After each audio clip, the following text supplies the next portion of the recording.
Welcome back, everybody. So today we are going to have the unboxing of the Anvil Foundry 10.5 gallon unit. Now they do have a 10.5 and a 6.5 unit. I have known about this for years as I have been talking to the salespeople at Anvil/Blickman. I did reach out to them and try and get this before, but they were sold out. They didn't have another unit, so I just bought one. Now, I'll put the prices of the 10.5 and the 6.5 up. This is the second run of them that I'm aware of. I did buy it from More Beer, as when I went to Anvil's site to buy it, it said back order. I went to More Beer and they said it's in stock, so I ordered it. Then I got the confirmation they're on back order. So let's go ahead and open this. I've got it sitting down here, obviously. So the first piece on top, this is in another box, so it should be pretty well shipped. There's actually cardboard pieces on each side, so it should package was well, let's just say that. So this is the top thing that will hold the strainer basket. Now this can work as 120 volt or 240 depending on what you want. Right now I'm going to use the 120. My plan is to get 240 in the garage so I can brew there. But yeah, so first piece, this is probably going to get messy, is the top that once your mash in is done and you're going to sparge or drain, you would lift the center thing up and the feet would stick on this. So sorry, it's probably going to be a little loud because I'm just going to throw stuff. And it's all one unit, I think. Okay, so the lid is held down. Let's see. I'll be right back. I'm just going to pick it up. I think it's going to be too high, but I'll just turn it on its side. Okay, so I got it out. It is actually a little bigger. Uptown at my local homebrew store, I think they got a mash and boil, and I don't think it's this tall. I could be wrong, but this does look a lot taller. I'm pretty sure that it's out of the picture, so I'll go ahead and set it down. But we'll just go over a couple things right here, and maybe I'll put some video up so you guys can see them a little bit better.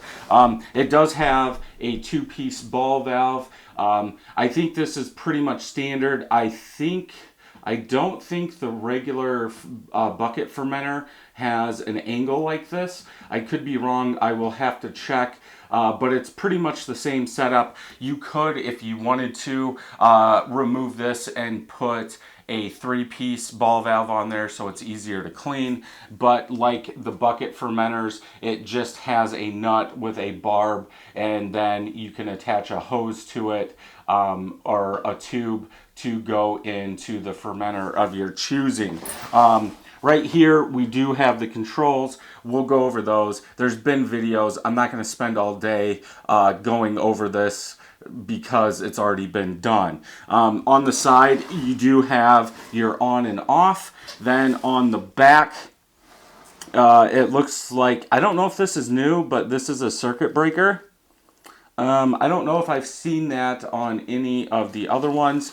Then on the very back, right by the plug, you do have your 120 and 240. What you would have to do is take the screw out, move it, and push it down to 240 if you wanted to do that. So let me get this down and we'll pull out all the insides. Okay, so it's down on the ground. The clamps on the top are just like the bucket fermenter, which is good. So it'll be nice and sealed.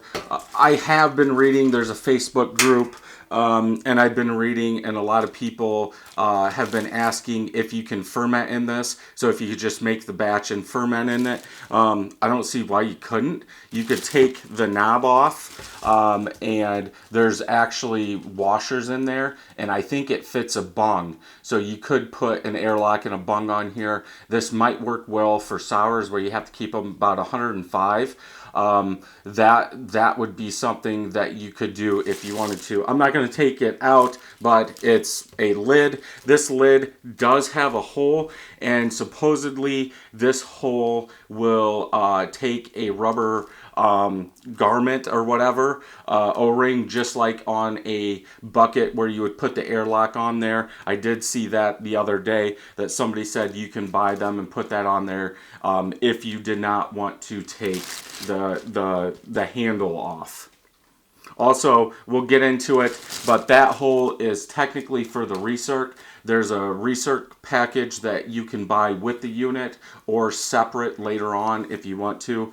Now, I decided to buy it later on. I actually did order it, but I did not buy it with this because I was going to try and come up with my own, but as I'm busy enough, I didn't want to deal with it. But also, I've already got 2 pumps from Anvil, and that one does come with another pump, so technically I'm going to have 3 Anvil pumps now. But that's where the arm would go in for the recirculation of the mash. Cardboard. First thing out is the chiller. Now, this is standard. They do send a stainless steel chiller. Sorry for being loud, but we're gonna have to be. There we go, there's that. And here's all the parts. Put that in there. Okay, stainless steel. I guess it's fine. I do work with hot water products. We design them and sell them. Usually stainless steel isn't a good conductor, so I know it's probably cheaper than using copper. It'll work. It does have your 2 connections, and then Anvil also sends you the hose and stuff to hook onto it. This has more, but you do get your hose connection with your barb, so that way you can go ahead and hook it up to your hose. Is it necessary for this? I'm actually going to use it right now because I don't want to. I have a Therminator by Blickman. I don't want to pull that out, so I will test this out when I use it. But it comes with your clamps. Then also in here is your handle for your ball valve.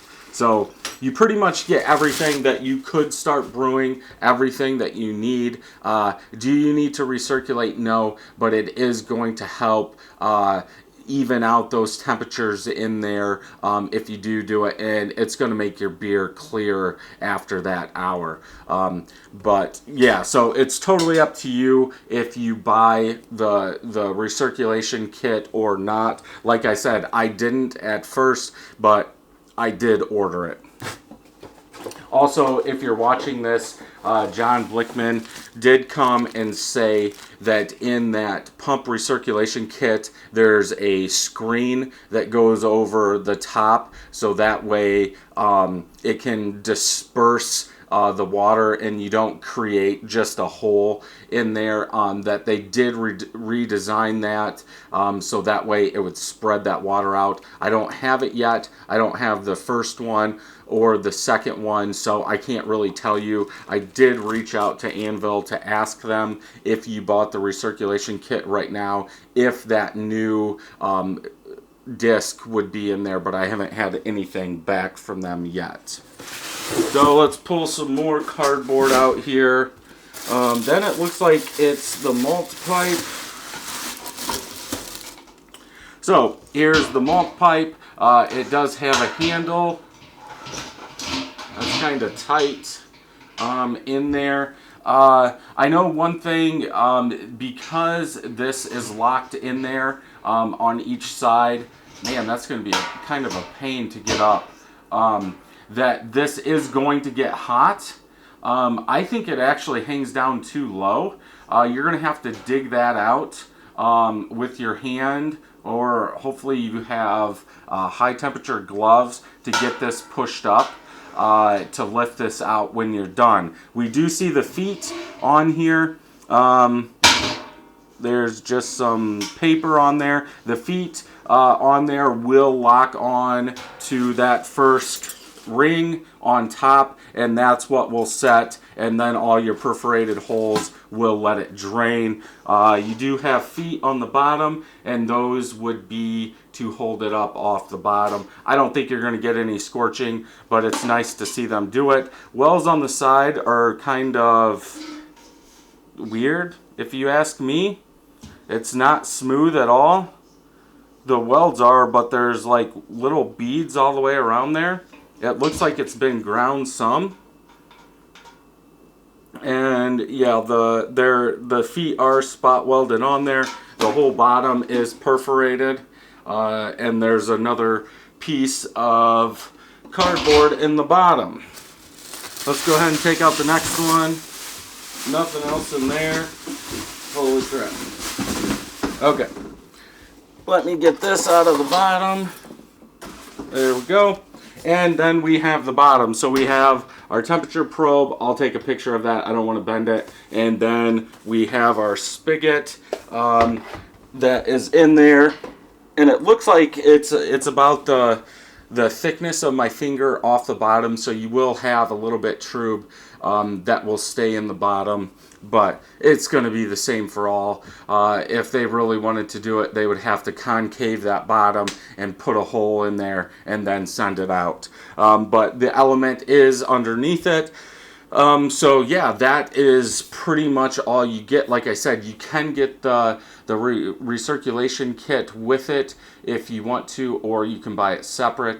I'll put a picture of that up. We will have a preview and a review on that once I get that. But I'm actually going to go clean this. It's up to you what you use. I think Brewer's Friend or Barkeeper's Friend. You could get that, and I think it's Passivate, all the stainless steel if you want. I'm going to use Star Sand. I'm just going to put the Star Sand in there. There's been comments in one of the forum posts about using Barkeeper's Friend versus Star Sand. That if you use Star Sand, you have to use an ounce per gallon, and that stuff is like gold. But somebody came along and said, well, no you don't, it should work just fine. And then I stopped reading from there. That's what I'm going to do. I'm going to dunk these all in Star Sand for a little bit just to clean them, and then we're actually going to brew on this today. So it's going to be, you might see here in a couple weeks, the same video content for both, where we're going to brew a beer. I'll go over that. I won't really talk about the foundry, but then another video will come out just saying how that brew day went. One thing I do know, in the version 1, there was a white wire that had to be turned to black, or you had to hook a black wire. I hope that that's fixed in that, but if you want to read more about this, head over to Facebook.